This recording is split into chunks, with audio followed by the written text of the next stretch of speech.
Data structures. Previously, we have learned about 5 primitive types: integers, floats, strings, booleans, and the special none value. In this chapter, we get a new type and an entire system for making additional types that greatly extend our capabilities. First, we will learn about data classes that essentially allow us to combine different types of data into a single new type. Then we will learn about lists, which is a type that allow us to group together values of the same type into a single value. Both types have mutability, which introduces an exciting new way for our programs to go badly.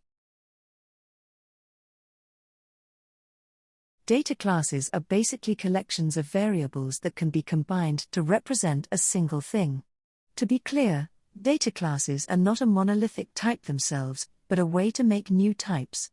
In the example program shown here, we create a new food data class and then make instances of the new type, storing them in variables named milk and apples.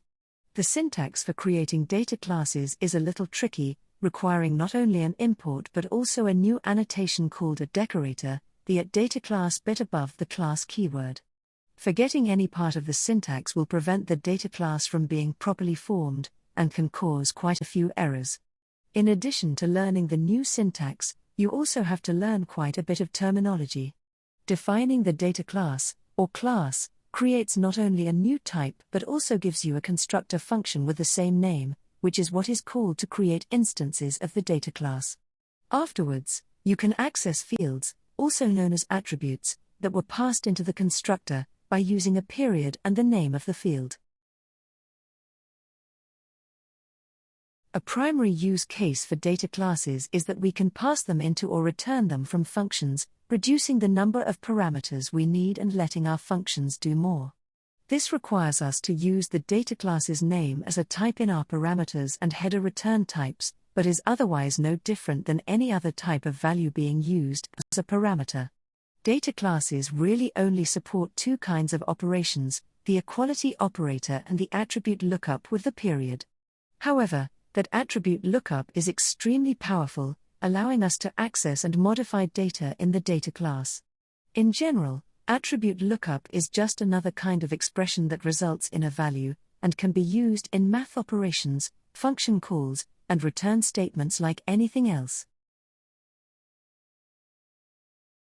A nifty thing about data classes is that they let us write more sophisticated designer programs. We are no longer limited to a single object, now we can have an entire world of objects. In fact, that is the recommended convention within Designer for naming the data classes that are used as the state of the game. Previously we learned how to manipulate that state by binding functions to events and then calling the start function. Now, using world data classes, we can do even more sophisticated state. Plus, since designer objects are essentially data classes too, we can manipulate their state more directly when making our games. In this example program, we have a simplified version of the classic cookie clicker game, where clicking on the screen shrinks a cookie and increases your score. The other data structure in this chapter is the list, which is used to combine multiple values of the same type. Lists are created using square brackets with the elements inside separate by commas. The elements should all be of the same type, which becomes the element type of the list. In the example code shown, we have the type that would be used for the list if it were used as a parameter or a return value.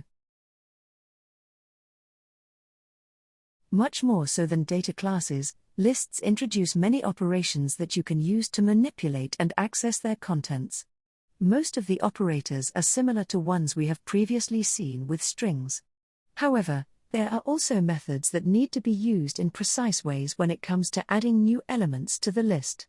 The list operations we cover in this chapter are indexing, subscripting, membership tests, append, and pop.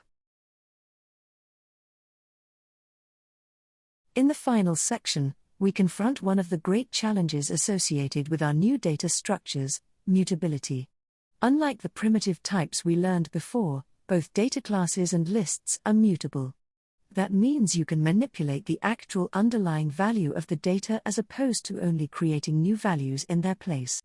When you modify a string or an integer, you were never actually modifying those values, you were actually creating new values and changing the variable to hold those new values instead.